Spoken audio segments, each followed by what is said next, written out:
Hello and welcome to my channel. My name is DreamFiction and today we will be reading the story Issei, the True Dragon of the Apocalypse, translated into English by Jyanzein. We were at the protagonist's home. It was 7 a.m. The day had passed since Issei's victory against Razor. The establishment was in complete silence, if not for the noise coming from the kitchen. Pretty hands were moving from one place to another, chopping and preparing different foods. The toaster removed the breads with a beep, causing the movement of the hands to stop dead in its tracks. One of the hands took a piece of toast and raised it to his mouth, taking a small bite. Although only the lower half of her face was visible, the small, satisfied smile that appeared on her face confirmed her identity. No one could smile like she did, after all. Wake up, or I'll cut you into 1,000 pieces. The alarm sounded loudly, causing a hand to reach out from inside the blanket and shut it off with a sharp thud. The guy peeked his face above the warm blankets, revealing the very sleepy face of our beloved protagonist. "Ah, I want to see some breasts." Issei quickly covered his mouth at her words. "Shit, I thought I had it under control already." He cursed aloud to himself. "Relax, partner." The thickest, proudest voice known to all spoke through the hand of its bearer. "You used to think only of touching them all the time. Now, you only think about seeing them." "It's great progress," Drake declared, quite proud that his bearer was coping so well with his greatest weakness. Issei rubbed his hair with a small grateful smile on his face. "Thank you. I can always count on you to lift my spirits, Drake." This chatter was interrupted when someone opened the door, causing Issei to pay special attention. "Good morning." The highly regarded dragoness commented, carrying a large tray of food in her hands. "I hope you're hungry." "Woo!" Issei exclaimed with starry eyes, almost jumping out of her bed at the sight of the endless food. "That looks super delicious." Issei's words caused a small smile to break out on Tiamat's face as she closed the door. Yeah, today was going to be a pretty normal day. Beginning of Arc Chapter 12. Returning to the academy. "Ah!" Issei shouted in frustration, sinking his face into the books. "Why did I have to leave the academy for over a month? This is a horror." He exclaimed, his tone rather dejected. The brown-haired man was in the living room, receiving lessons from Tiamat. At least, in every subject but history. "It's amazing how humanity has changed over the last 1,000 years," Tiamat commented to herself, reading a book with some interest. "Can I take a break?" Issei asked, lifting his face from the books. "Since yesterday all I do is study, plus eat and sleep. You won't even let me go to the bathroom by myself." Tiamat lowered the book a little, glaring at him. "I can't risk it. You can escape through the vent." "I don't think my body can fit in such a small place," Issei replied with a small drop of nervous sweat. "Come on, you're only missing the last week," Tiamat said, hiding her face with the book again. "That's right," Issei declared with renewed glee. The 14 hours a day of study was worth it after all. Issei sank his face into the physics book. After a few seconds, Tiamat lowered her book a little to give it a glance. She would stare at it for a while until she finally found the words to speak to him. "Your parents are coming back tomorrow?" "Yes," Issei replied, looking away from his book just to catch Tiamat's disappointed look. "When we finish this, will you visit me again?" she asked, her worried expression hidden thanks to the book. "Of course." Issei's vigorous response caused Tiamat to lower her book immediately, denoting an impressed expression. "You said yourself that I have many things to learn." Besides, a small blush appeared on Issei's face, averting his gaze from Tiamat's piercing eyes. "I'd like to spend time with you here and in familiar realm, not just training, you know." Issei looked back at Tiamat to see her impressed expression increase even more.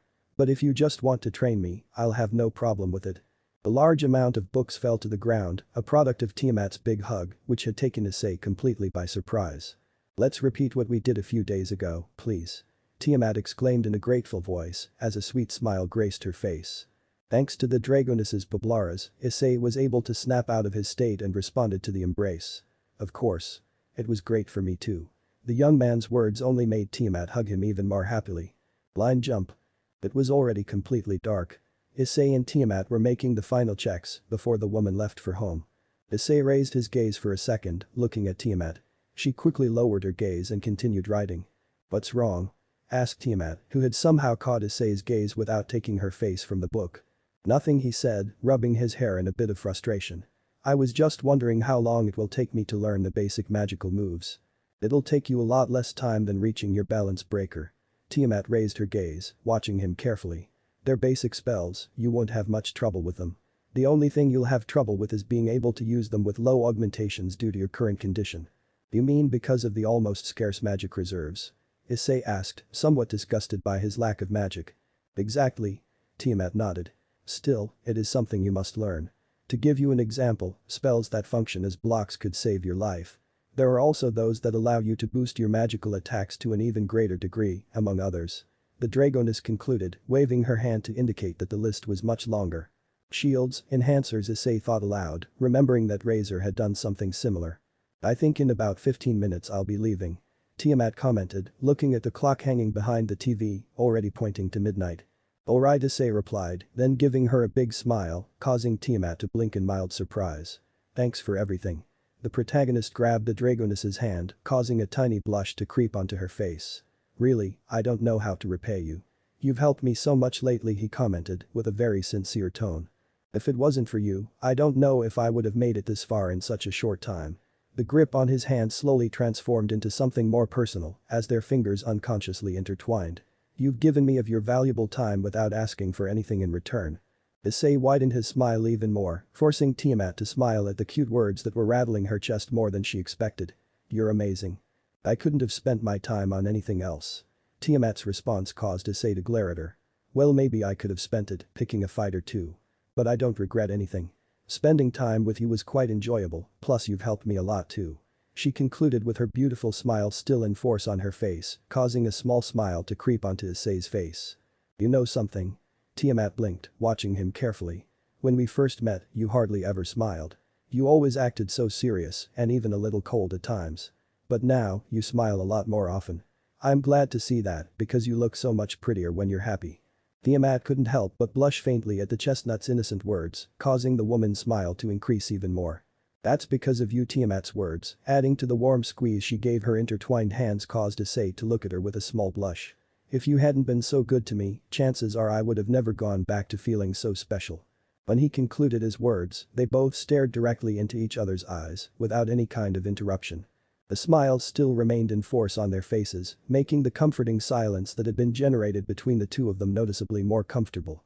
The squeeze was further tightened, this time by Issei. Unfortunately, the lovely atmosphere they had generated between them was completely shattered when the noise and lights of a car appeared outside the house, causing Issei to become visibly alarmed and separate his hand with Tiamat's in a jerky motion. Shit. He exclaimed, holding his hands to his head. It's my parents. Why are they here at this hour? They were supposed to be here in the wee hours of the morning. I'm leaving right now. Tiamat said earnestly, creating a magic circle at her feet.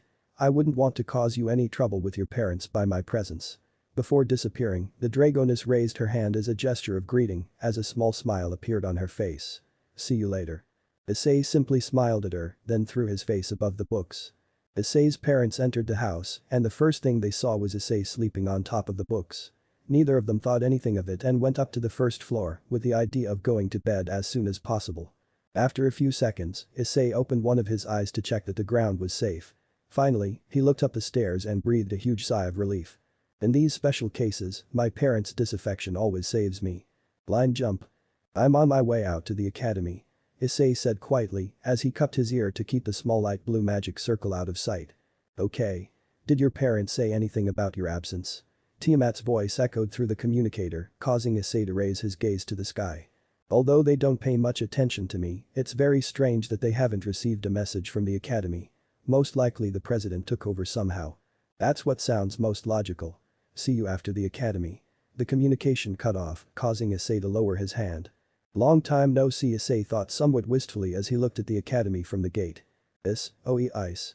The shout clearly recognized by the Protagonsai caused him to visibly startle. Issei was caught up in a flash by his two friends, who left a trail of dust in their wake. Issei, are you alright? Motohama asked, adjusting his glasses as he watched his companion with some concern. We were informed that you had gone on a trip with your parents on an urgent matter, but that's no excuse for not answering the flames, friend. Mitsuda said, resting his hand on Issei's shoulder. Sorry, Issei looked in several directions, searching for a valid excuse. I forgot my mobile phone at home. Oh, brother, you're a real mess. Mitsuda commented, giving him a small slap on the back. Issei could only smile nervously at such a statement. Look, it's the pervert duo, how disgusting. Issei blinked in confusion at the whisper from one of the women in his class, causing him to look at the two of them with special attention. Mitsuda rubbed his bald head with a nervous smile, while Mitsuda adjusted his glasses, ready to reply. You see, we've earned ourselves a certain reputation in this time you've been away. I guess that's not something you should be proud of, Issei commented, seeing that Motohama seemed to be proud of his nickname. Hey, is that guy with them? The whisper from one of the girls made Issei roll his eyes. No, I don't think so. If I remember correctly, he never participated in all the disgusting things the two of them did when he was still at the academy. But he's always with them, so maybe we should be a little careful, just in case. Great, I didn't even do anything at the academy and they already see me as a freak. Issei thought with a roll of his eyes. Still a small smile appeared on Issei's face. Not that it bothers me much. I've never stood out in institutions for being someone sociable, and for that very reason is why I ended up with Mitsuda and Motohama. Issei watched as Mitsuda and Motohama smiled at him while talking about different topics. They may be hopeless perverts, but they are very good friends. The protagonist closed his eyes happily. I don't regret anything. Line jump. Issei looked down at his notebook with a frown, then shook his hair out in frustration. That was to be expected. I can't learn everything I missed in a month with only 28 hours. Especially, if we're talking about maths, he thought, with a tired expression at the end. Hey Issei. The aforementioned turned around to see his friend Mitsuda. We're going on a little expedition where the kendo girls are changing, want to join us? He whispered quietly as he looked in various directions. No thanks. Issei replied, with a shaky smile. I wouldn't want to get beaten up by so many women. As you wish, Mitsuda said, with a raised eyebrow as he saw that his friend had changed his attitude a lot these past few days. Issei looked straight ahead again and gave a small sigh of exhaustion. As he got up from his chair to go get some fresh air, Kiba appeared in the living room, causing all the women to give a small sigh. Seeing this, Issei immediately became serious. Line jump. So, you've been trained by your familiar, Riaz commented with some surprise in her words, keeping her eyebrow raised. Must be a rare familiar you have, because it's strange to find familiars willing to join you, being that you're weaker than them to begin with. Riaz lowered her gaze, staring at Issei. By the way, with your current strength, do you think you can overcome her? Not at all. Issei replied firmly. She's very strong. I see, Riaz said, a hand on her chin. She's interesting, no doubt. She commented with a smile. Guys, what do you think? The entire entourage nodded, indicating that they agreed with Riaz. President, if you want, I can show you the place where we were training. And also, I could meet her. Issei commented with a smile, standing up from the couch. How about it? You had said earlier that she didn't get along well with the demons. It would be best to wait for her to come on her own, don't you think? Asia asked, giving her view of the subject. Issei rubbed his hair, mulling over the answer. I think you're right. She might feel uncomfortable. She seems like someone complicated. Kaneko commented, causing Issei to smile nervously. Well, when we first met, she had a bit of a strong character.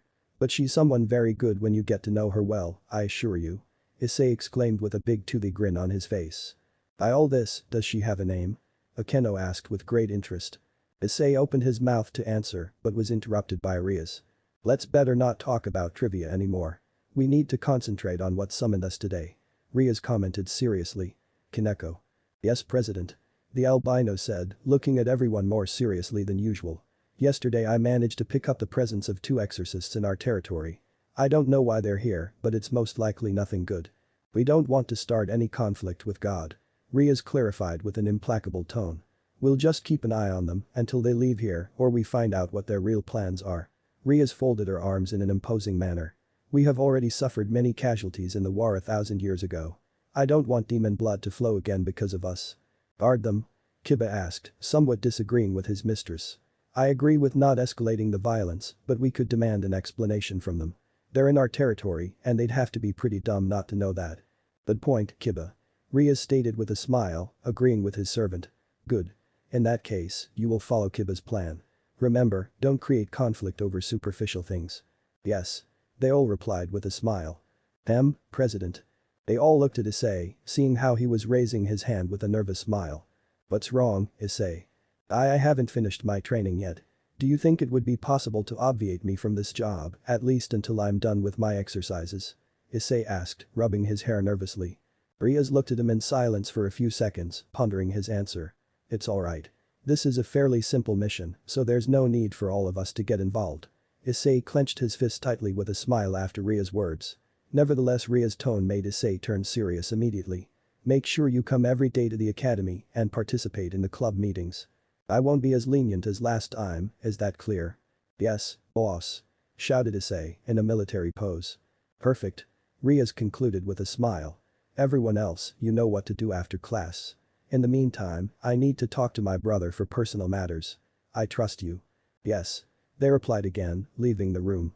Once they were all gone, Ria sat back down and let out a big sigh. First, we have that familiar woman interfering with my brother's prearranged plans. And now, followers of God just happened to arrive where the security is. Ria's thought wearily, twirling her pen, if I think about it, it's still a bit early for the angels to have discovered Haidu's existence. Besides, God would never send a few simple priests to send him the message. In fact, it would be utter madness for him to tell the secret to people other than his archangels. Riaz raised his gaze with a mysterious glint in his eyes. Most likely they came for another reason. The question is, which one? Line jump. Interesting, Tiamat thought, watching as Issei had created a magic circle of a violet color, which was just as big as he was. He has his own magic circle. That means he's not as bound to his mistress as I thought. I can't believe he did it the first time. Issei thought aloud, completely surprised. When Tiamat explained it to me, I swear it seemed so much more complicated. Flashback. To create blocks, magical powers, and other things, you'll need to materialize your magic circle. Tiamat explained, creating a small celestial magic circle to serve as an example. Due to your low magic reserve, you cannot create magic circles. But, if you use Balance Breaker, your stats shoot up considerably. However, you shouldn't be overconfident. Your magic reserves will still be very small, so you must be sure to use every drop of magic for a valid, thoughtful, and consistent purpose. If you don't, the consequences will be very serious. End of flashback. Good job. Tiamat complimented with a small smile, leaning closer. This process is the easiest to accomplish. The others are a bit more conflicting because you have to materialize those ideas into reality using the magic circle as a medium. Issei's armor shattered into 1,000 pieces, causing Issei to stagger a little. Damn. The protagonist cursed to himself. Don't you think it would be better to just use all the augmentations of my boosted gear and be done with it? I can only go for 3 minutes in the armor, he insisted, a little annoyed at his weak condition. No. Issei looked at Tiamat with some surprise. It's a good idea if you want to master these techniques in a day, but that's not the point now. Ideally, you should learn these techniques while developing a higher tolerance for your balance breaker.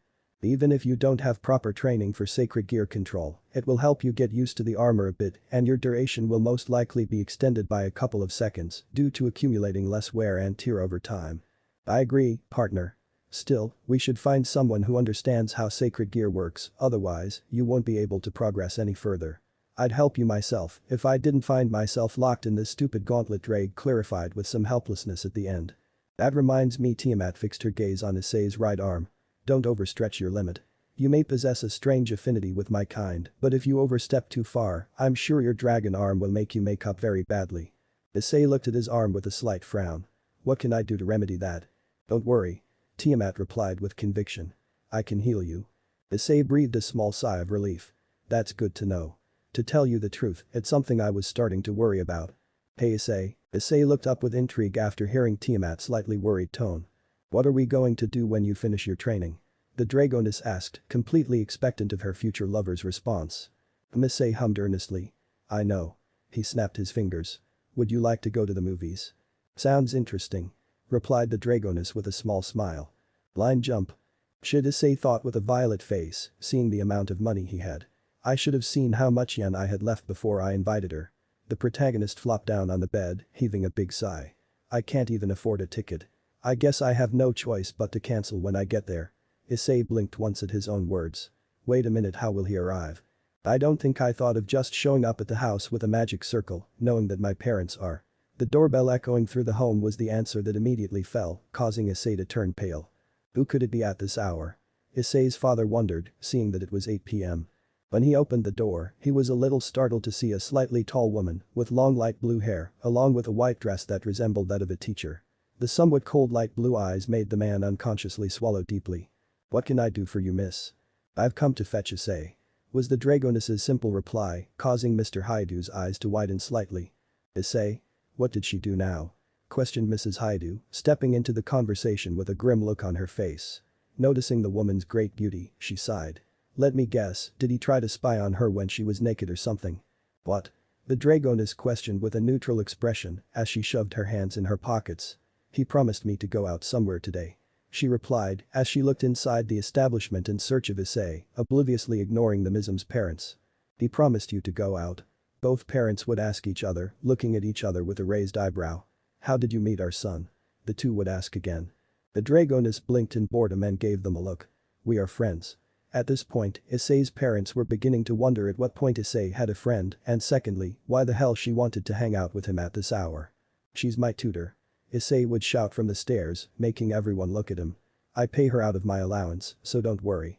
Thereupon, the brown-haired man made a few hand signals, indicating for the woman to come in.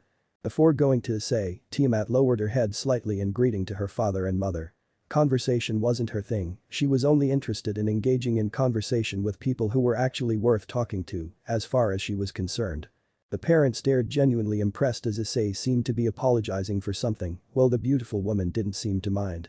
Finally, they both entered the Browns' bedroom without saying a word to their parents. Honey, since when did Issei get an allowance? I don't know. But I'm fine with him paying for his education.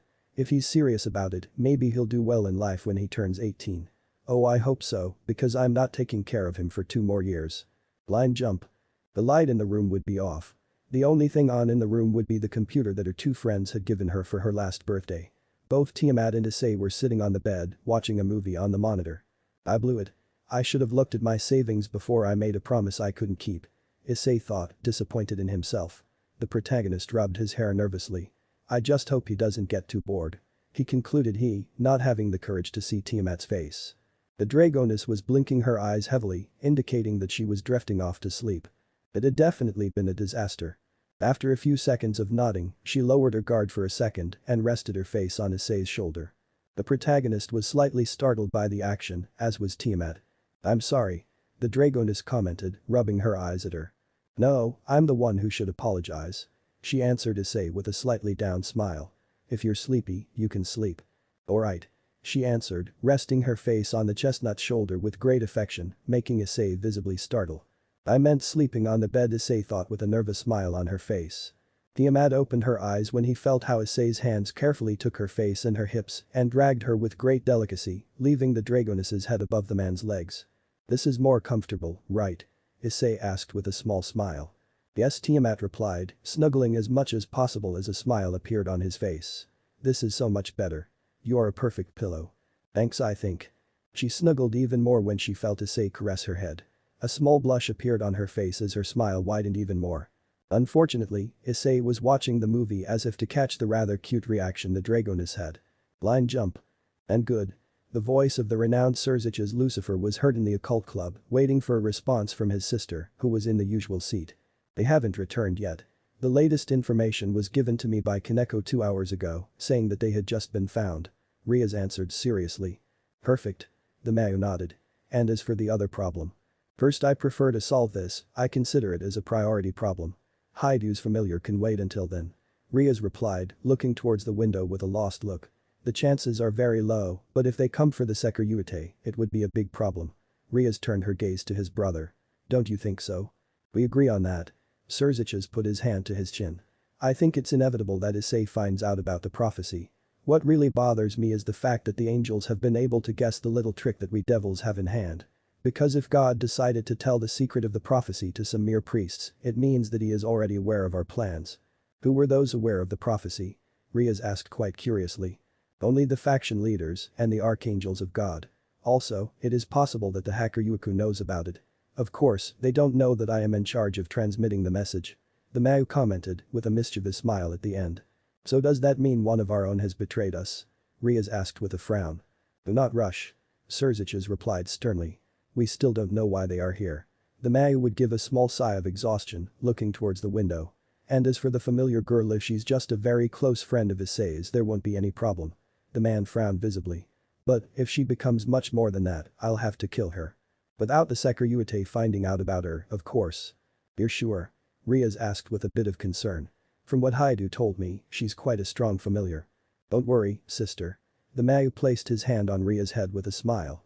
There is no familiar that is stronger than a faction leader. It was the last words of the demon before he disappeared in a magic circle while he waved his hand with a smile. A second later, the calm was completely broken. Laughs. Akeno rushed in, carrying Kaneko's unconscious body. Asia appeared supporting an almost unconscious Kiba due to the great damage he had on his body. What happened? Riaz almost jumped up from his seat upon seeing the condition of 2 of his servants. Luckily, we got there just in time. Sonaria's widened her eyes after seeing the Citri clan heiress accompanying her entourage. We were training new group techniques in the forest when we felt a strange energy coming from the south. It was covered, but it was so big that we could feel it thanks to the proximity. Does that mean he was an archangel? Ria's bit her finger hard as she felt that things were getting too complicated.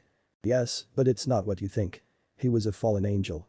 Sona's answer made Ria's look at her in complete surprise. Apparently, he is looking to start a war. He plans to control the Excalibur and kill us both in our territory to achieve his goal. Asia tightly clenched her fists. She only let us go because Issei wasn't with us. He said it would be a lot more boring if he wasn't around. Wait, the fallen angels already know about the Securitate? Ria's asked in complete disbelief. Remember the trainer followed orders. Sona said, adjusting her glasses. Surely the cadre must have received some information, and I come to the conclusion that Issei is the Securitate. How many shards does he have? Ria's asked, regaining her calm. Only one. Who is the cadre? The Kabiel. What happened to the exorcists? There were 2 women. They only suffered minimal damage. They were carrying 2 fragments of the Excalibur, but Kabiel didn't seem interested in taking them at the moment. Probably because he thought it would be more interesting to have more enemies in the final battle. Why did my entourage end up getting involved in a fight that didn't belong to our faction when none of you knew Kabiel's true objective to begin with? It was Kiba. He couldn't help but chase after them when the exorcist sensed the presence of a holy sword. Akeno answered seriously. Riaz looked at Kiba with a slight frown, then sighed. I imagined. Riaz, shall we tell your brother? Sona asked seriously. No. She answered quickly. My brother is busy with a lot of trouble and I wouldn't want to add another pile of work to him. Besides, this is my chance to show him that my entourage is much stronger than before. She finished with a small smile at the end. Riaz, you won't be able to take on a cadre. Sona argued sternly. I can't do it alone, but with you I'm sure I can. Sona took a deep breath. You always get me into trouble. A small smile would appear on the Citri heiress. Okay. But I warn you that if things get complicated, I won't hesitate to call our brothers. Okay. Riaz agreed. What happened to the exorcists? Most likely they are looking for Kabiel. From what I know, I temporarily abandoned Kuo to find the other Excalibur shards. Sona argued with her typical apathetic expression. Eyes they all looked at Kiba after hearing his words, only to see him fall to the ground, unconscious. This is bad. I'll have to talk to him before he decides to act on his behalf. Riaz thought with a slight frown. At last! Shouted Issei with a great sigh of relief. A day of rest. He concluded, sprawling out on the bench regardless of Tiamat standing next to him. They were both in the park from last time, preparing another barbecue for lunch. You've done very well this past week. You've mastered all the basic spells already. Tiamat nodded to herself, proud of her student's progress. Still, that doesn't mean you're using it deliberately. Remember your position. She added, with great seriousness as she looked at Issei. I know. Issei sat back down properly on the bench while grimacing slightly. My magic reserves are a big problem. Tiamat rested her hand on Issei's shoulder, causing Issei to look at her expectantly. Don't worry. The Dragoness commented with a small smile. Once you manage to have a large number of stable augmenters, your magic reserves will no longer be a problem. Mind you, you'll have to train a lot to get to that point. Tiamat brought her hand to Issei's abdomen and gave it a slight squeeze, causing Issei to start laughing. Stop, please. The chestnut commented with a chuckle. You're tickling me. See? The Dragoness asked with a slightly bigger grin as she saw Issei's reaction. Your body is still not trained enough. It will take a long time for you to take on a physique befitting your needs. The Dragoness continued to touch his abdomen for a while longer to tease him, starting to giggle a little. I get it, you can let go. Please. Finally, Tiamat gave in to Issei's pleas as she covered her laughter with one of her hands. Seeing this, the protagonist couldn't help but smile at her. She had changed so much in such a short time. She seemed like a different person. At least, she was different when she was with him. Tiamat's melodic laughter stopped suddenly as she saw that many men and women were looking at them with some intrigue, though they quickly averted their gazes. Those looks, the Dragoness commented rather seriously, denoting her discomfort. Why do humans look at us like we're weirdos? I mean, I think we're well camouflaged. He whispered in Issei's ear, making the latter aware of his surroundings. That's right. Issei rubbed his hair as he looked around. Last time we came on a weekday and very early, so there was hardly anyone in the park. The young man thought aloud. I think they see us this way because it's strange for them. Strange? Tiamat blinked as she couldn't find any logic in it. You know, Issei rubbed his hair with a nervous smile. Humans live between 80 to 90 years, so the age difference is very different from the supernatural. In their eyes, you're a 25-year-old woman talking alone with a 17-year-old minor. Do you understand? Not quite, Tiamat commented, holding a hand to her chin. The age difference of humans is far more conflicting than that of supernatural beings. Let's leave it at that. Issei stated, silencing the conversation. I see. Tiamat placed both hands on her legs and lowered her head slightly. If you want, we'll leave. I wouldn't want you to feel uncomfortable because of me. Are you kidding? Issei's question caused Tiamat to raise her gaze in mild surprise. I don't exactly care what anyone else thinks. We're having a good time, and that's what matters. A big toothy grin glimpsed across Issei's face. Don't you think so? Tiamat's features slowly transformed into a cute smile. You're right. She stood up, heading towards the barbecue. Issei just watched her with a smile as he saw that she had managed to clear her discomfort, though he never got a chance to see the small blush that had formed on the dragoness's face. To think of it, Issei thought, as he watched Tiamat begin to remove the meat. When I turn 21 I will stop aging. I'll most likely have to move to the underworld so they won't suspect or brainwash everyone. Issei lowered his head with a somewhat sad look on his face. Somehow or other, I'll be separated from Mitsuda and Motohama in 4 years. Did you get any information about what happened recently? Tiamat shoved a piece of meat into his mouth, causing Issei to snap out of his little world. Issei took the meat and set it down on the plate, giving her a small smile at Tiamat's actions, which quickly faded to utter seriousness. At the moment, none. It's been a week, and there hasn't even been a trace of that cadre or the exorcists. I understand. Tiamat nodded, looking up at the sky. If you need help with that guy, don't hesitate to call me. She concluded, opening her mouth to reveal her beautiful fangs, taking a large bite out of the piece of meat. Issei could only watch with a smile, as Tiamat seemed to enjoy the meat with great satisfaction. The fallen angel, a cadre, Issei thought, repeating Tiamat's action. I was only following orders from my boss. Issei frowned slightly after remembering Rainer's words. I wonder if that guy had something to do with it. Line jump. Riaz, it's already Saturday. It's been a week. Sona commented seriously.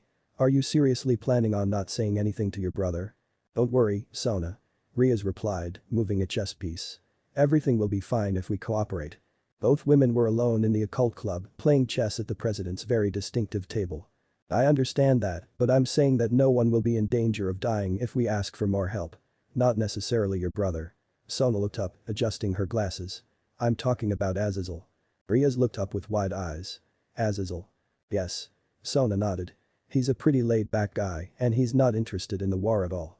I'm sure he's not involved in Kakabiel's plans and could be of some help to us. No.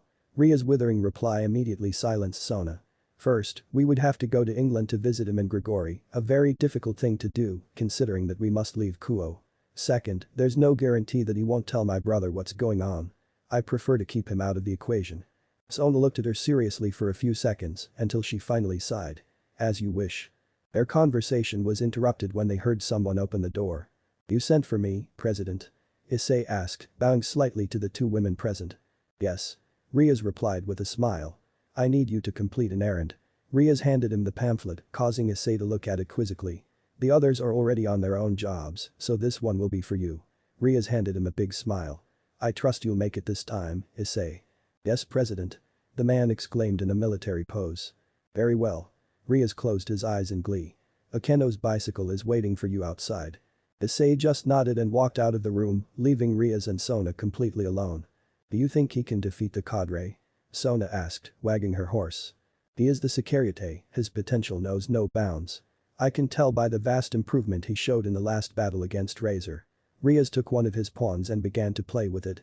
I'm sure this last week he wasn't wasting any time. Issei hopped on Akeno's bike, opting for absolute seriousness.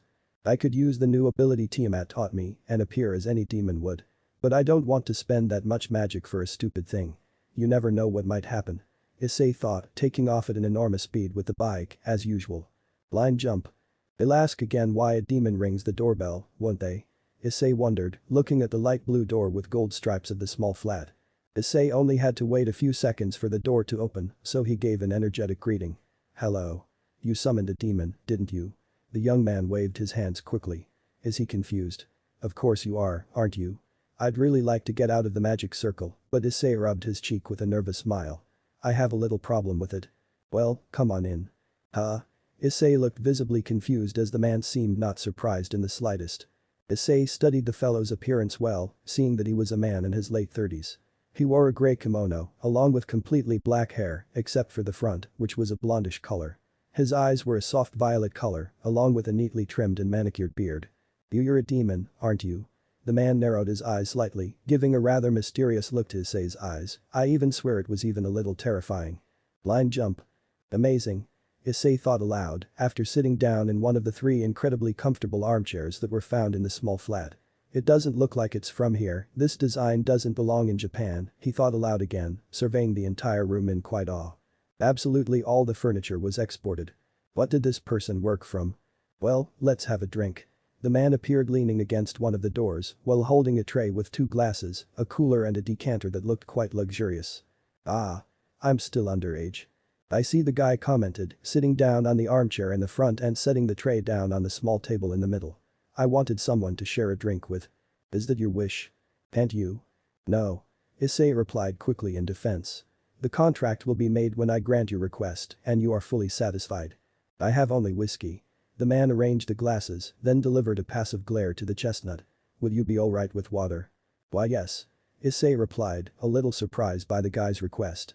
The sound of ice falling into the glass was the last thing heard. 3 hours later. Ha ha ha ha ha. So you're riding a bike to see humans just because you don't have enough magic reserves.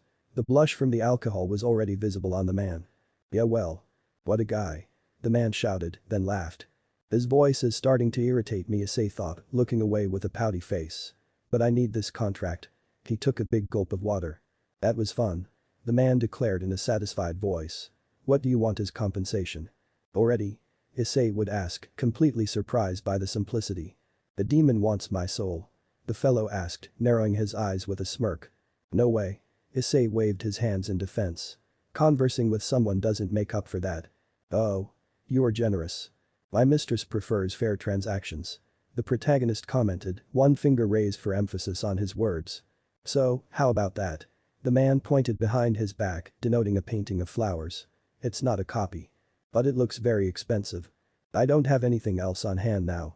The subject gave him a passive look again as he held up his hands. If you don't want it, I can give you my soul. Then I'll keep the painting. Issei exclaimed, a little startled.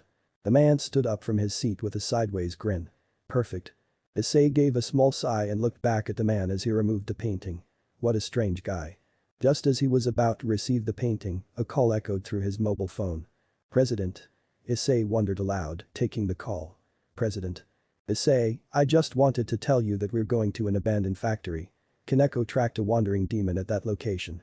Send me the location. No. Riaz instantly interrupted Issei, causing the young man to blink in surprise. We'll take care of it. If you're done with your assignment, leave the compensation at the club and continue training. We'll need you as strong as possible for when the cadre returns to Kuo. Agreed, President. Issei cut the call and gave the man one last smile before taking his leave. The subject followed him with a mysterious look even when he had already closed the door. The man took the last sip of his drink, leaving the glass on the table. This is going to be an interesting holiday. Line jump.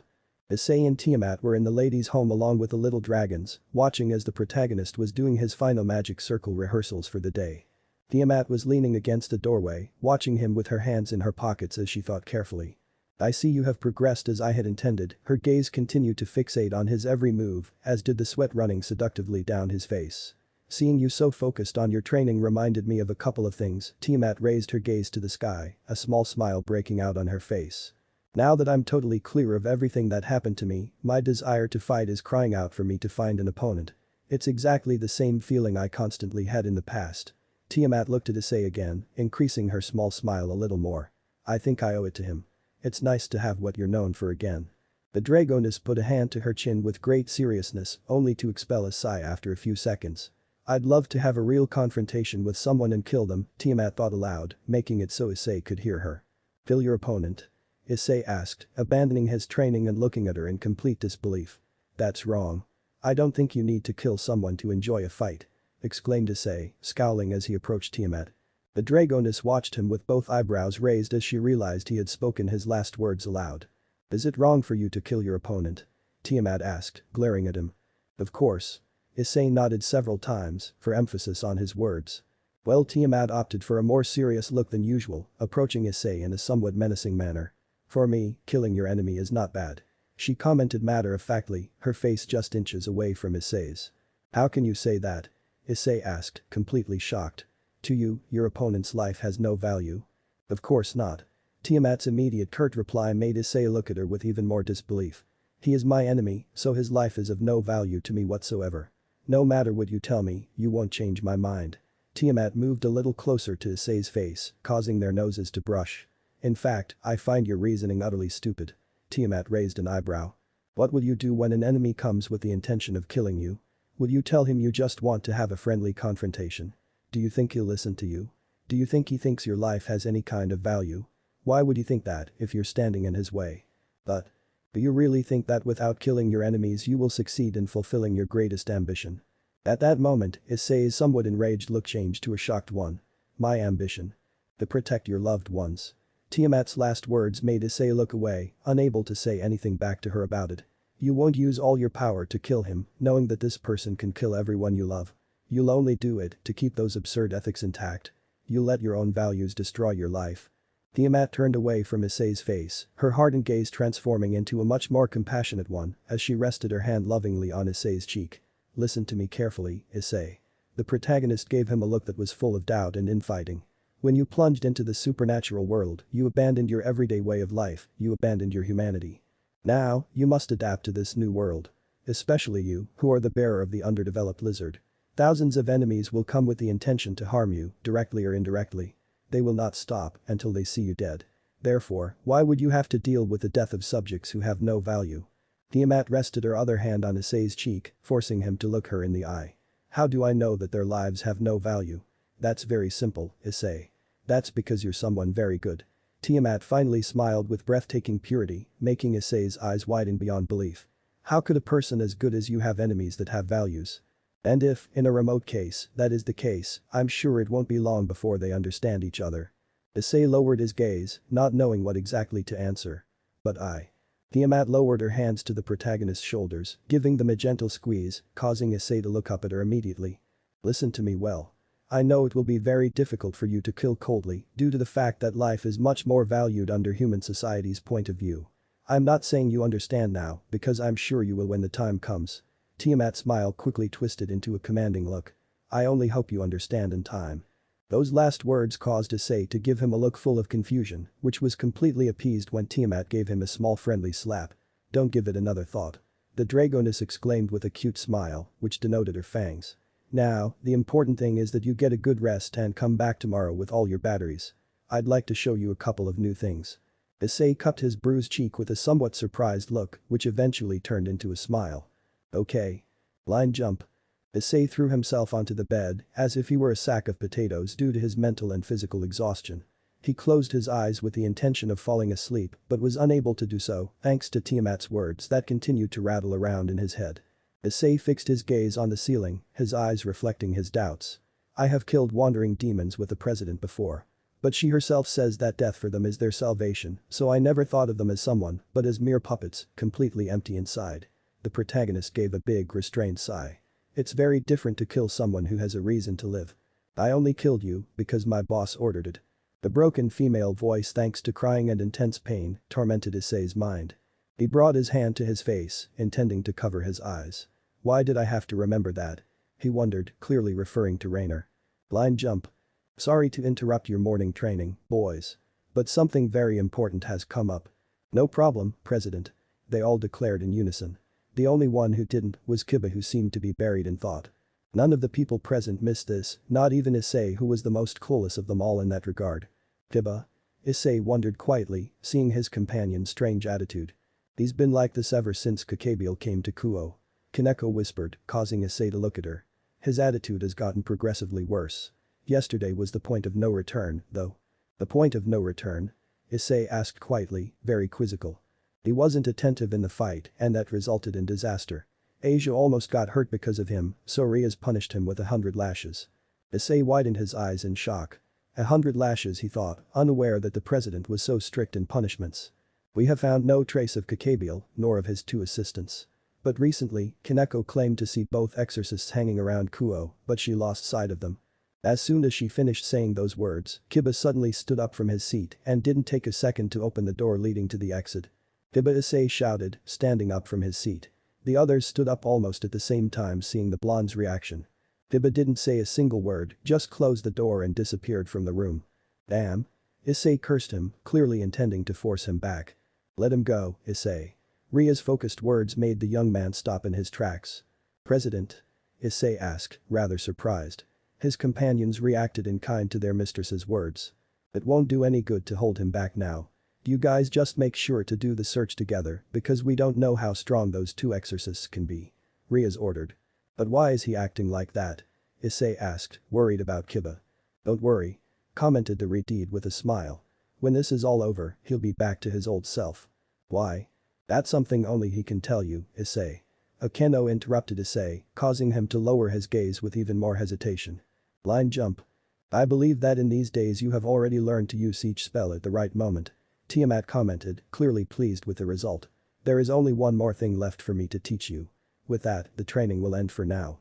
The Dragoness concluded, with a dangerous little smile at her last words. Great. Issei exclaimed, clenching her fist in glee. What would be the last thing you want to show me? He asked, with great curiosity. Let's move away from the cave for a bit. I wouldn't want to destroy it. Tiamat commented rather innocently, starting to walk away. Destroy the cave? Issei thought, really confused. I think at this distance it's fine.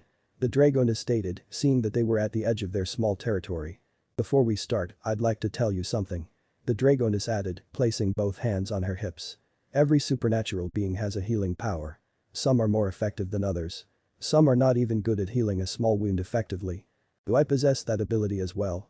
Issei pointed out to himself rather curiously. When I say everyone has it, it's everyone. Tiamat clarified. But the vast majority have very poor healing skills, and there are many others who don't even discover such an ability. For example, Tiamat raised her hand, creating a small cube of ice that floated in circles. I can use my own ice to heal wounds, but it is only effective on very superficial wounds.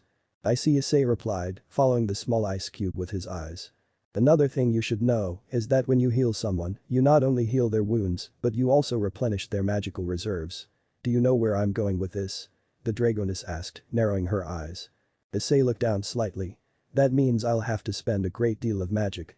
Exactly, and you're not one to have much to spare. You should use it carefully. Agreed. Issei replied earnestly, then raised both his hands eagerly. Now, can you show me? Tiamat closed her eyes and looked away. No idea.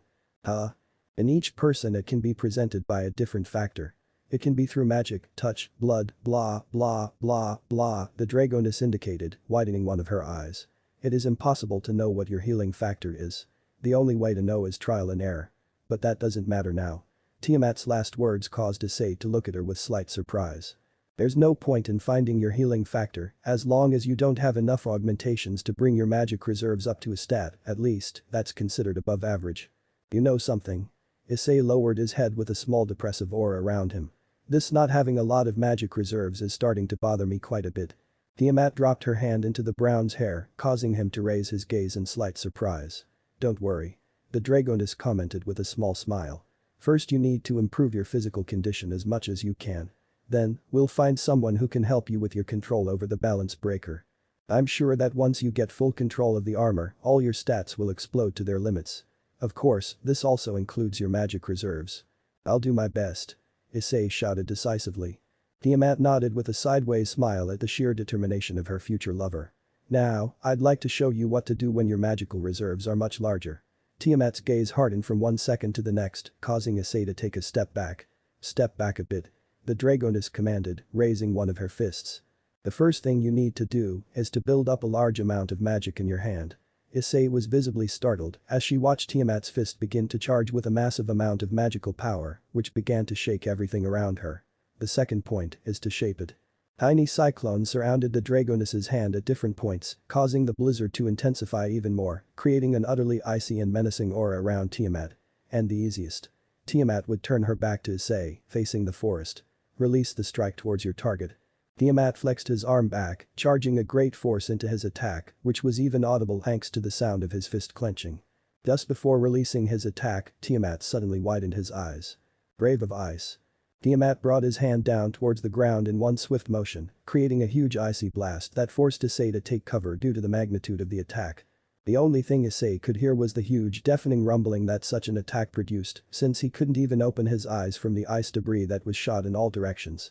After a few seconds, the blizzard suddenly disappeared, along with the huge sound of the explosion, which was still resounding like a huge echo. "What do you think about it?" Tiamat asked with an amused smile, seeing that a part of Issei's body was covered in ice.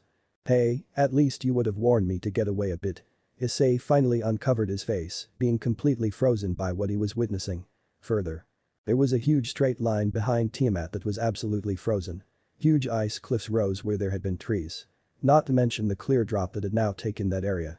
Apparently, Tiamat's attack had generated a huge line of destruction that devastated everything in its path, replacing everything destroyed with those huge ice spikes. Seeing that Issei could not formulate a word for what he had witnessed, Tiamat decided to speak. "Do you like ice?"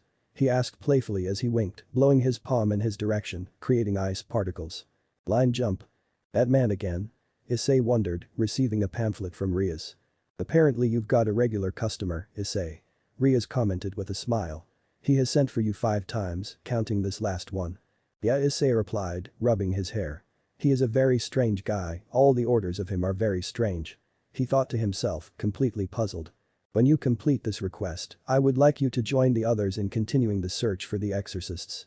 "Has there been any news from Kiba?" Issei asked instantly. Ria's expression changed instantly. "No. Been completely missing for the last 5 days." Issei took a big breath. "I hope that idiot is okay." "Don't worry about it. If we find the exorcists, sooner or later we'll meet him." Yes, I know." Issei commented, rubbing his hair irritably. "What I can't understand is why you let him go without telling him anything." "Because I told you to investigate the whereabouts of the exorcists." Hearing her answer, Issei looked at her in confusion. "Even though Kiba is away from me, he won't be in danger, because technically he is under one of my orders. Do you understand?" "Not really." Issei looked down at him, trying to find the answer. "If he's under my command, he won't challenge his master. If I don't challenge his master, he won't be considered a wandering demon." Issei looked up from him wide-eyed at the answer. "Do you understand now?" "I see."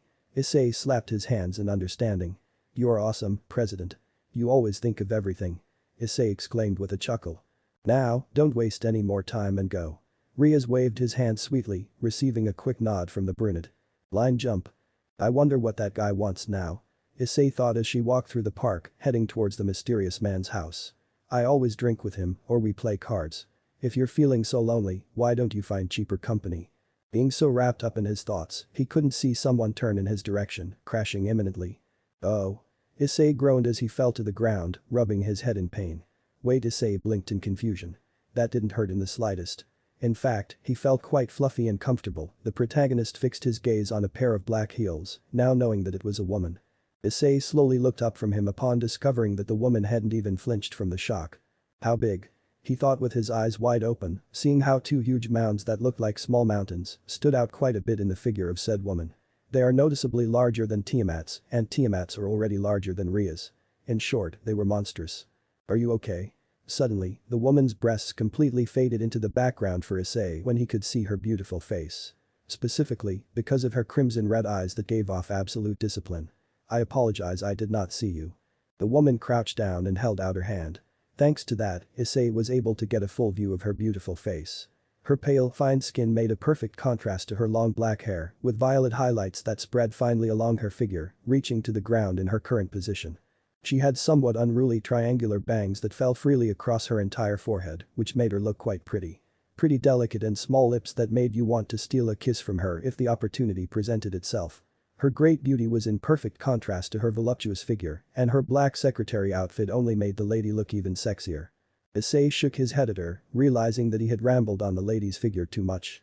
"Don't apologize, it's my fault for not paying attention to the road." Issei accepted the woman's soft hand with gusto. "No problem." The woman answered matter-of-factly, helping Issei. The woman fixed her gaze on the pamphlet she had picked up for a brief second, though she quickly returned it to him. "Thanks, Enemu? That's my name." "Enemu, that's my name," clarified the woman, fixing her hair. "You're a delivery boy?" "Huh?" Issei rubbed her hair in great surprise. "How did you know?" "That's why." Enemu pointed to the pamphlet, causing Issei to look at her with even more surprise. "Does that mean you know about the demons?" Issei whispered. "Something like that," the beautiful woman commented, looking to her sides as if searching for something or someone. I know someone from England who likes to do business with demons. Issei looked at her with slight intrigue at her words. Well, at least he was like that before. When he was 25, he hired female demons to learn to control his lust. Hey, is he by any chance a guy with blonde fringes? Issei pointed to his hair to emphasize his words. Enemu fixed his gaze on Issei and grabbed him tightly by the shoulders, catching him completely off guard. Where is he staying? Calm down. Issei raised his hands in defense. Actually, I was on my way to his flat. You can come with me if you want. Issei commented with a nervous smile. Alright. Enemu released him, then lowered his head slightly. Thanks. Blind jump. Issei knocked on the flat door, only to be answered by the guy almost instantly. You're right on time as usual, brat. He commented, the door ajar revealing a bit of his face and the fishing rods he carried in one of his hands. Azazel looked to Issei's side, seeing a woman taller than him with a look of few friends. Keeping his expression calm, Azazel slammed the door shut without a word. Issei blinked in confusion. Without him even being able to turn away, Enemu kicked the door shut, causing Issei's eyes to widen like saucers. How hard? The protagonist exclaimed with a strange pose. Enemu walked past Issei with furious strides. Azazel, you son of a bitch. Shouted Enemu, grabbing him by the shukata with great force. Issei's mind exploded as he tried to decipher what was happening right now. Relax, you look like a child. Azazel commented with great calmness as he raised both hands in defense. I look like a child, Enemu ranted with clear anger. Says the idiot who left a pile of papers and homework unresolved again for the 12th time. Enemu began to lash out a little, though the now recognized Azazel didn't seem to be affected. I'm not doing your homework again. You're coming with me, now. Enemu stopped shaking him and brought her face close to his, glaring at him. Did you hear me? Azazel stopped cleaning his ear, giving him a passive look. Did you say something? Enemu's eyes flashed dangerously. You bloody bastard. Realizing that Enemu had the intentions of hitting him, his gaze turned serious for the first time so far. Wait. Don't do anything stupid. Hearing Azazel's unusual response, Enemu was visibly surprised. Understood. Azazel averted his gaze for a second to Issei, causing Enemu to give him a sidelong glance. Enemu finally sighed and left Azazel. What's the job? It's a very interesting one. Azazel waved his shukata to fix it from the earlier jiggle. I'd love to explain, but it's best we discuss it privately another day. Enemu looked at Issei for a second, causing the young man to give him a confused look. Very well. She finally replied. But I'll settle in here to make sure you do what you need to do. She finished, with eyes that indicated a lot of pain if he ran away again. Alright. Azazel replied, ignoring her death stare outright. Now, I'm going with the brat to go fishing. Azazel hugged Issei by the shoulder, as if he were his lifelong best friend. In the meantime, you can fix the door for me. Enemu folded his arms and spat on the ground. Fuck you. Azazel laughed at the woman's attitude. I like you too. Blind jump. Thank you for joining me this week. Azazel commented, sitting very comfortably as he waited for a fish to bite. No problem, that's what you call me for. Issei replied with a small smile. Speaking of which, Azazel gave him a sidelong glance. You haven't heard of us before, have you? Issei looked at him with confusion at the question. No, why do you say that? Are you guys some kind of big company or something? He asked with a raised eyebrow. Something like that, Azazel replied, seeming to be even more relaxed that Issei had no idea of his identity. I'm the boss and Enemu is my secretary. Since it's always busy, there are days when I decide to take a holiday. I see, Issei replied, then gave a look that gave off suspicion. He looks like a bum. Issei blinked as a realization hit him. Wait a second. Azazel looked at him with a raised eyebrow. Why did you come to Kuo? The protagonist asked, rubbing his hair. There are many vacation spots all over the world and this is far from being one of them. I'm not here by a fluke. Azazel's response along with his mysterious look left Issei with 1,000 questions. Oh, you snagged one. Azazel exclaimed, causing Issei to pay attention and catch the fish, though it fell into the water as a result of his distraction. Blind jump. Issei appeared through a purple magic circle in Tiamat's cave. The protagonist had a bored look on his face as he had both hands on the back of his neck. That guy is such a pain sometimes. Always so mysterious, Issei commented to no one in particular. Who are you talking about? Drake's voice echoed in the small cave. If you didn't spend all day sleeping when I'm not training, you'd know. Issei glared at the gauntlet after his words. Drake cleared his throat. Sorry, mate. Human life doesn't hold my attention in the slightest. I thought as much. But if you tell me his name, maybe I can remember it. Wait a minute, Issei rubbed his chin as he stepped out of the cave. I'm sure that woman had said her name, but I don't remember it because of the bizarre situation. Issei stopped in his tracks and widened his eyes as he saw that outside the cave was Tiamat. He couldn't formulate a word, he could only observe. Tiamat was doing some training, visualizing an opponent in front of her. Her arms and legs were moving in an impressive rhythm, along with her chest and hips making splendid movements. His eyes focused and completely immersed in his imaginary opponent made the light sweat running down his face give him an incredibly beautiful reflection. Issei had never had the chance to see her like this, and right now he was really happy to be able to witness his master's training routine. Amazing. Was all Issei could say without being able to take his eyes off her. Especially from her face, as she looked really attractive right now. Tiamat held out her hand once more after hearing the chestnut's voice. Issei?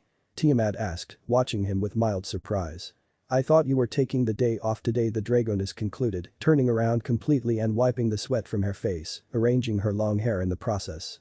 She didn't realize she added to her attractiveness when she did so. Ah, yes. Issei exclaimed in a lame attempt to respond.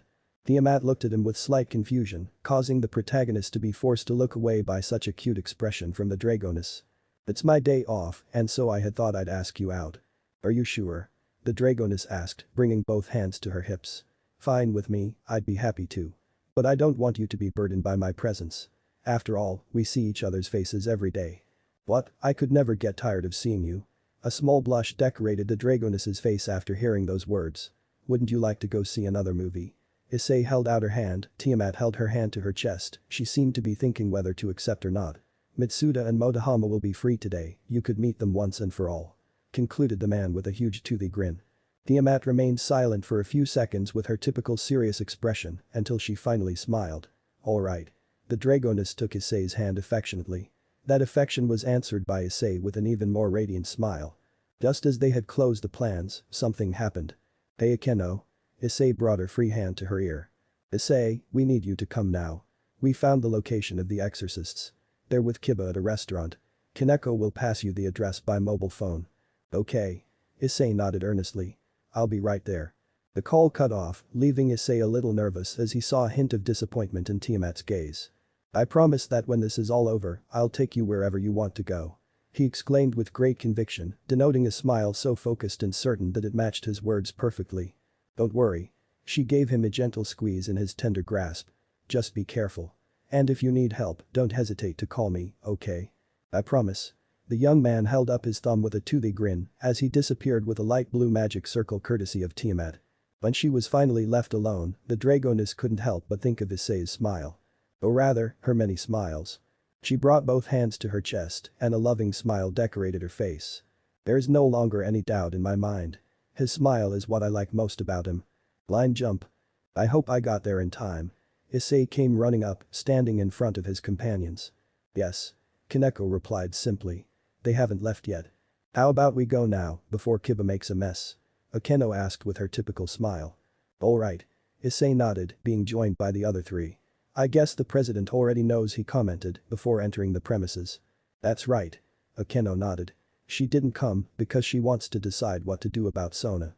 So, I guess we're just here to get some information, Issei concluded, looking at the two hooded women seriously. Still, it didn't take long for his gaze to twist towards Kiba. He had a lot of things to ask him. Can we sit down? Akeno asked, with his typical condescending smile. More demons, the woman who could see a small green fringe of fringes sighed. Alright. I want to set the record straight from now on. I don't think I can do it with this blonde demon here, since he won't listen to reason. Very well. Issei sat down next to Kiba, giving him a sidelong glance. The blonde barely minded the intrusion, he had only one thing on his mind. Or rather, one goal. We want to know how many sacred swords Kakabiel has in his possession. Kaneko spoke with her typical utter apathy. Why should I answer them? The woman with the green fringes spoke again. This is a matter of the church, demons should not meddle in what does not concern them. Need I remind you that this is our mistress's territory? Asia asked with a somewhat false smile on her face. Asia Argento. The other girl finally spoke, her tone quite cheerful and fiery, unlike her companion. You're a nun who became a heretic and transformed into a reincarnated demon. The girl spoke quite matter-of-factly, not noticing that this was a delicate subject, or so Issei saw it. Aren't you sorry for your sins? Don't you still feel a little devotion to God? Aren't you ashamed that you've become a demon? That's enough. Issei slammed the table loudly, drawing the stares of those around him, though he seemed to care little. I don't care. Huh? Issei looked at Asia with wide eyes after hearing her answer. Having become a demon, it was the best thing that ever happened to me in my life. To hell with God. A somewhat gloomy look adorned Asia's face, causing Issei and the smaller exorcist to startle a little. Why would you ask a demon that, Irina? The older exorcist asked. Have you forgotten the effects of demon corruption already? There is no such thing as a demon that is right. But, Zenobia. Irina exclaimed in a plaintive tone. Remember that their attitudes changed in this last millennium, they even say that demon corruption has disappeared in the post-war generation. They are just that, mere rumors. We don't know for sure. Zenobia looked at them again, clearing her throat. Anyway, beat it. We have nothing to talk about with demons. I'm not leaving until you hand over those swords. Kiba finally spoke, getting everyone's attention. I'm not giving two holy swords to a demon. Zenobia replied, clenching her fist slightly, indicating that everything could get out of control. Isn't there some way we can engage in conversation without wanting to kill each other all the time? Akeno asked, covering her smile with her hand. The answer to her question came in the form of a huge roar, the product of both exorcist stomachs. Zenobia, I'm starving. The smaller exorcist threw herself onto the table as an aura of the dead began to surround her. Meanwhile, Zenobia tried to remain serious, but the huge blush of embarrassment on her face only made it easier to mock her. This wouldn't be happening if you hadn't spent all of our funds on that stupid painting. I guess we can talk while we eat. Akeno pulled a wallet out of her pocket, denoting a large amount of yen. What do you say, Kiba, are you hungry too? She asked, looking more serious than usual. Alright. Kiba replied. This past week I haven't eaten very well. Line jump. I can't believe we took a bribe from the demons. Zenobia commented, finally with her hood down as she ate with a large appetite. Did you enjoy the food? Akeno asked, clearly intent on getting the information they came for. Zenobia wiped her lips and looked at her seriously. Kakabiel already has all the fragments of the Excalibur. They all looked at her with slight surprise at her answer. The only two missing parts are the ones we have. Why did he return to Kuo? If you guys are following him, I don't see the need for that guy to come back. Issei asked with great interest. As you may be aware, Kakabiel is looking to start a war. Another war that is exactly like the one 1,000 years ago. Zenobia removed a completely bandaged object from her back, making all the demons feel slightly uncomfortable by the faint aura it emanated. Kakabiel seeks to repair the Excalibur and take it over in order to anger the angels. His second target is the Mayu's sister and the sister of the current Leviathan to get the demons involved as well. Wait a moment. Issei protested. Why on earth would a fallen angel, with such a high position, be so eager to start a war? It makes no sense. That's very simple. Irina replied simply, making Issei pay special attention to her. That's because his original sin is murder. Original sin?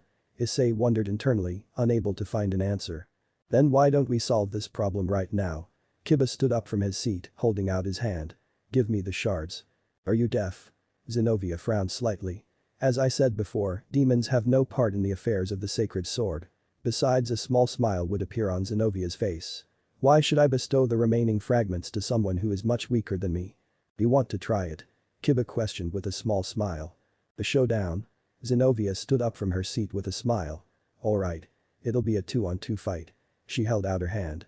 If you guys win, you can order whatever you want. And if you guys win?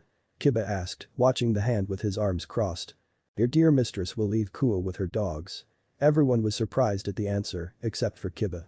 If we take one of her targets away, Kakabiel might rethink her plans. Sounds good to me. Kiba shook the exorcist's hand, receiving a stunned look from his companions. Kiba? Exclaimed Akeno, it was obvious he disapproved of her pedantic attitude. Well? Zenobia looked at everyone with a smile. Who will be the other one? Issei stood up from his seat, not saying a word, he just looked at Kiba and the exorcist seriously. Very well. Zenobia commented, without reproach. Line jump. Everyone was outside the restaurant in an alternate dimension to carry out the fight smoothly. Before we begin. Zenobia drew her sword, looking at Kiba with great seriousness. Why do you want to take the Excalibur shards? Kiba's gaze twisted into one filled with hatred, being something that took Issei by surprise. Those swords are the personification of my kidnappers, of what they did to me and my friends. I want those swords to destroy them. I see. The sword's bandages fell, revealing a rather strong holy aura around it. But, as I said before, there's no point in handing these swords over to someone weaker than me. Kiba narrowed his eyes with a mischievous look. That remains to be seen, he threatened, causing a large number of swords to appear around him. My ability comes from the hatred I have for my kidnappers. My hatred increases more and more just by having to see or remember them. He picked up one of his swords, glaring at it. I will use this hatred to destroy the Excalibur, the people who were involved in the experiment, and anyone who tries to stand in my way of revenge. I won't stop until I finish them all off. That's why Kiba was jazzing them, Issei thought aloud, remaining with his hands in his pockets. I guess I can't stay mad at him for defying the president's orders. How about we begin our combat, Issei? Irina removed her tunic and removed her bandages from her sword, revealing a beautiful face of a young woman with light brown hair and eyes. She looked to be about Issei's age. Oh. Issei was startled. I know you. The Jyanzein pointed at her brazenly. Irina's face lit up for a second at his words. Who were you? He put a hand to his chin, leaving Irina on the verge of tears. You don't remember me? She shouted, clearly offended. We were best friends when we were kids. Issei snapped his fingers. That's right, I remember now. The Jyanzein folded his arms, activating his gauntlet. But I thought you were a man before. I see you've changed quite a bit. He put his hand to his chin, studying her body. Still, you don't even come close to Tiamat's heels. Issei blinked, completely taken aback by his thoughts. Why the hell am I comparing them? Oh. Who knew our reunion would be so sad? Irina hugged herself as small tears welled up in her eyes. You succumbed to your darker side and joined the demons. What happened to you, Issei? She pointed at him with the sword that appeared to be a whip. But don't worry, I'll take care of exorcising you, and I'm sure you'll end up in heaven, because God forgives everyone. Irina clasped her hands together quickly and raised her gaze to heaven, praying. Isn't that right, God, please have mercy on this sinful soul. What a strange girl, Issei thought aloud, as a bead of nervous sweat trickled down his head. Strange? Irina asked. Is it strange that I admire God? Right. She patted her face, as if she had found the greatest answer in the universe. You're a demon. It's only natural that prayers and faith are rare for you. Irina pointed her gun at him again, scowling. Repent of your sins, son of the devil. Let me think about it, Issei said with a sly grin. No one had noticed that all this time, his gauntlet had been flashing green. Really, a glint decorated Irina's eyes. In that case, I'll give you a minute to think about it. She exclaimed with a very cheerful smile. Thank you. Issei replied as his gauntlet continued to flicker. Their conversation was interrupted when a huge explosion was felt in the place.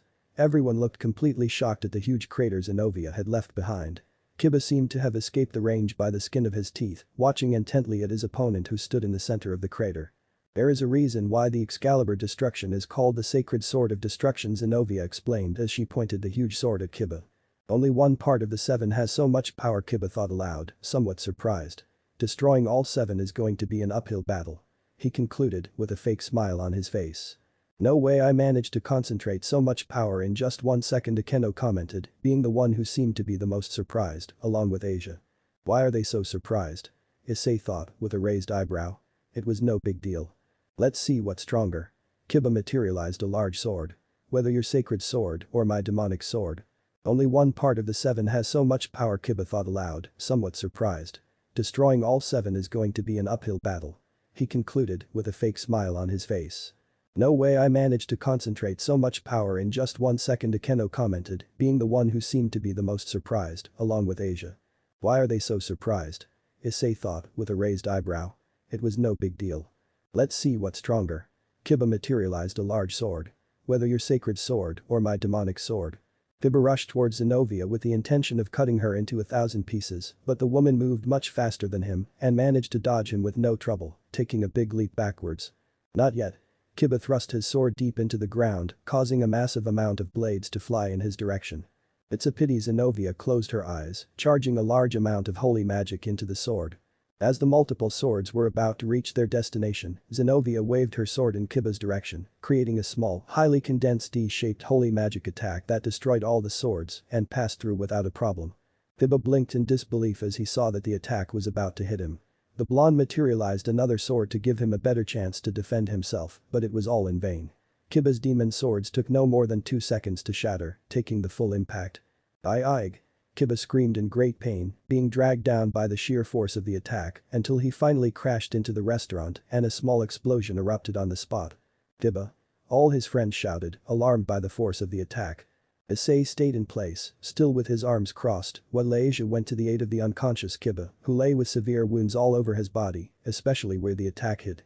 It looked like some kind of weird magic slash, but it turned out to be a mere destructive magic attack, like the dragon shot. Issei thought, carefully analyzing the attack. If I had concentrated that attack to a more precise level, perhaps Issei blinked in slight surprise as he found something interesting. Wait a minute, are the swords capable of creating magic cuts? It might be achievable, but I would need to concentrate magic without a spell beforehand, just like Tiamat taught me last time. That would be very interesting, he concluded, feeling a small urge to practice with swords. Only you are left. Issei awoke from his thoughts after hearing Zenobia. What will you do? I don't think you want to face me, after what you saw. All set, partner. Drake spoke in Issei's mind, causing the brown-haired man to smile. Thanks, Drake. He thought, noting that the gauntlet had already stopped blinking. Wait, Zenobia. Irina exclaimed, causing the aforementioned to look at her with a raised eyebrow. Issei is planning to surrender himself to God's grace. Really? Zenobia looked at Issei with wide eyes. It's certainly very interesting to see a demon accept God. Ah, that. A small smile appeared on Issei's face. I was only joking. What? Shouted Irina, on the verge of tears. How can you make fun of the Lord?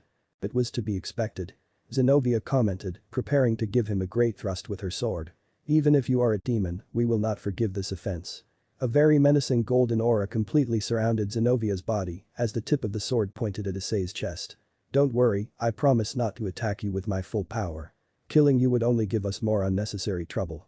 The ground began to crack dangerously, causing everyone present to stare at her in shock, even her companion. The only one who didn't seem surprised was Issei. The protagonist still continued with his arms crossed, his smile twisted into a serious look as he watched her intently. Get ready. Zenobia shouted, raising the sword over her shoulder, causing a blizzard to rise around her. Wait, I don't think it's necessary to go that far.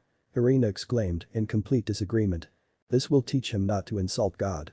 Zenobia stepped forward, with clear intentions to lunge at Issei, but something very strange happened. Just as the exorcist swung her sword forward to begin the attack, a huge tremor came over the place, along with a dull impact that echoed throughout the place. Zenobia's eyes grew wide and her mouth opened abruptly, vomiting a large amount of blood in the process. Rule number 1. Never underestimate your opponent under any circumstances. That's what my master taught me. Issei commented with a smile. His casual expression was completely overshadowed thanks to his hand being completely sunk into Zenobia's abdomen. Irina could only widen her eyes in shock at what she witnessed. Issei finally pulled away slowly, leaving Zenobia to catch her breath. Zenobia dropped her sword in pain and clutched her stomach tightly as a gasp dulled by the lack of air escaped her lips. Her eyes twitched as she seemed to be writhing in pain from just one blow. Zenobia, are you okay? Irina quickly arrived to help her, with great concern. When she seemed to have gotten the pain under control because she had stopped screaming, Irina's concern grew even more as Zenobia fell to her knees on the ground. What was that? Zenobia thought, her eyes twitching in pain. I didn't even see when he moved. Zenobia. Irina helped her to her feet. Thank you, I think I can continue now. Zenobia replied, picking up the sword from the ground. Oh okay. Irina replied, not quite agreeing with the idea of continuing the fight. Irina, we'll go all out. Zenobia fixed her gaze on Issei. Both of us at once? Issei folded his arms. I wonder how strong they'll be with combined attacks. Zenobia narrowed her eyes. It doesn't seem to bother him in the slightest that we both attack at the same time. She thought. Irina. The young woman looked at her intently. First, let's try to make him dizzy and then attack him. Irina just nodded, agreeing with the plan. They both dashed off at a high speed towards Issei, coming within inches of touching him. They repeated the sequence several times, passing very close to him, causing the brown's hair to flutter in several directions due to the great speed. Still, there was something odd. What? Irina's eyebrows twitched as she passed close to Issei again. It's not moving at all. Can't it see us? Was that hit just luck? No, it can't be that. Zenobia braked out of nowhere a few feet away from Issei and extended her arm, throwing the sword at an enormous speed. The exorcist widened her eyes in shock as the sword pierced Issei's body, seemingly. Irina positioned herself right behind Issei's back and used the length of her whip to her advantage to land several blows from afar, which ended up having the same result as the previous one. All of the attacks pierced Issei's body, as if it were an illusion. What the? Irina exclaimed, stopping his attacks. The attacks pierced through it like it's nothing. That gauntlet, Zenobia thought carefully. I'm sure I've seen it somewhere before. Zenobia cried out in pain as Issei appeared out of nowhere and punched her in the face. Zenobia took several steps back as she covered her face, and her body shook with pain. Are you serious? Issei asked, still with his fist outstretched. I'm sure I didn't use much force, he said to himself, looking at his hand with a raised eyebrow. Again I couldn't see it, Irina thought to herself, clutching her weapon even tighter as she watched him in disbelief. It was definitely not a lucky thing. Zenobia finally stopped stepping backwards, though her body continued to tremble slightly. Blood began to seep between his hands, and when he uncovered his face he could see that his nose was bleeding too much. Zenobia began to sigh, with the thought of getting used to the pain. "Damn you," she spat angrily. "Now you'll see." She reached her hand out to the side and closed her eyes. "Petra, Bashrius, Ryanicius, and Holy Mary. I beg you to hear my cry." After saying those words, a golden magic circle appeared from which a blue-colored sword began to emerge and was chained. "And with this sword of punishment, grant me freedom." Zenobia took the sword, breaking all the chains in the process. "Holy sword, Delandel." "Delandel?" Issei wondered with a raised eyebrow. "It is a holy sword above even Excalibur itself." Zenobia replied. "I see, sounds interesting." Issei replied, holding a hand to his chin. "You're not serious, huh?" Zenobia asked, then widened her eyes dangerously. "It'll cost you." Zenobia tried to give him a great thrust, just as Irina attacked him with her sacred sword. Issei spun around at a great speed and slightly crouched down, positioned his hands perfectly, and caught the two swords before they could touch his body, creating a small crater at his feet. With his bare hands, Zenobia thought, completely incredulous. Irina didn't even have time to protest as Issei attempted to give her a sidekick that she dodged with a leap. His kick continued as if it were the hand of a clock until it reached Zenobia. She too was able to dodge it with a small jump. Issei gave a small jump and spun around, ending up on his feet while his arms remained crossed in X. "Aya." Issei threw his arms out sharply to the sides, creating a huge blizzard along with a bright red light. The two women flew off at an enormous speed without warning due to the massive blizzard. "What the fuck?" Zenobia thought as she covered her face from all the debris that had flown out after such an explosion of power. Irina ended up smashing into the restaurant while Zenobia was able to get back on her feet when the unstoppable blizzard finally subsided. Zenobia got to her feet while Irina rejoined her friend as quickly as possible. The dust finally began to dissipate, causing both of them to widen their eyes in shock at what they were witnessing. A thin crimson aura surrounded the armor that now protected Issei. The Brown still stood in the same position as always, waiting for his next move. "It's obvious we won't be able to beat him in a melee battle." Zenobia made her point. "Irina." Irina nodded seriously, having learned what her partner was planning. They both began to create small magic circles. The amount was such that they ended up covering her figure completely. "Aya." They both shouted loudly, releasing a large amount of small magical attacks that were directed towards a single target. Issei continued to fold his arms. All he did was materialize his helmet. All of the attacks began to impact against Issei, though his armor didn't seem to receive even the slightest scratch. Just as the magical attack stopped, Zenobia appeared at Issei's side out of nowhere, charging the same attack she did to Kiba on her sword. "Let's see if your armor can take this," she shouted, throwing the attack at him, which was visibly much stronger than the previous one. Issei just watched as the attack came towards him, then frowned. "Do you think I'm an idiot?" the chestnut shouted, deflecting the attack with his hand as if it was nothing. Still, his gauntlet had been damaged quite a bit. Irina's eyes widened as she saw the attack headed towards her position, narrowly dodging it. The girl watched the explosion caused as beads of sweat began to adorn her face. "Good thing you dodged it." "Ah." Irina gasped, completely terrified when she saw that Issei was almost glued to her back. The small smile on the protagonist's face did not match the situation. "Don't scare me like that," she shouted again, unleashing a barrage of thrusts, all being dodged by Issei without any trouble whatsoever. "Don't let him get away, Irina," Zenobia commanded, quickly rushing to her friend and beginning to perform various thrusts endlessly across Issei's back, completely surrounding him. Still, that was far too far to be enough. The two women were attacking at a speed that not even their expectant followers could keep up with. Anyway, Issei was moving his body, ducking and swaying from side to side, dodging all of it without any trouble whatsoever. He dodged absolutely all of her attacks with uncanny speed, and the most incredible thing was that he could dodge Zenobia's thrusts without even looking at her. After being like that for a few seconds, Issei's face turned serious and disappeared out of nowhere, causing Irina to strike Zenobia with her whip, and both of them were completely entangled. "Do they surrender?" They both raised their gazes to see Issei watching from the sky. "Irina, distract him while I prepare the attack," whispered Zenobia before untying herself. Issei lowered to the ground and watched them, seeing that they still had the will to fight. "I don't have much more time to drag this out. We have to share the information with the president," Issei thought, creating a small ball of crimson energy in his hand. "Now, Irina," Zenobia shouted, swinging her sword back, charging the same powerful attack as last time. "Here I come." Irina swooped in at a great speed, though it didn't go as she had hoped.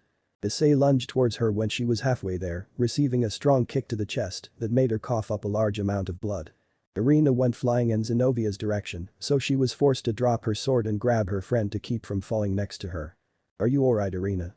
Zenovia smiled as she saw Irina open her eyes, but her smile instantly vanished when she saw that Issei was in front of the two of them, with a small magical orb pointed at their heads. "Put your heads down," were the opponent's simple words. The girls had no choice but to obey. Dragon shot. Braig's voice was accompanied by a huge screeching vibration, along with a gigantic roar that seemed to have no end in sight. The exorcist's eyes were wide as saucers after hearing such a huge explosion. And the most shocked of all was undoubtedly Irina, as she was witnessing what had caused such an explosion. "I remember." Zenovia turned her face to see how the restaurant had disappeared without a trace. "That gauntlet, only the bearers of the Welsh dragon have it." Thanks for watching this video. Part 1 is now over. If you like this video, please subscribe and like this video. I hope I see you in the next video.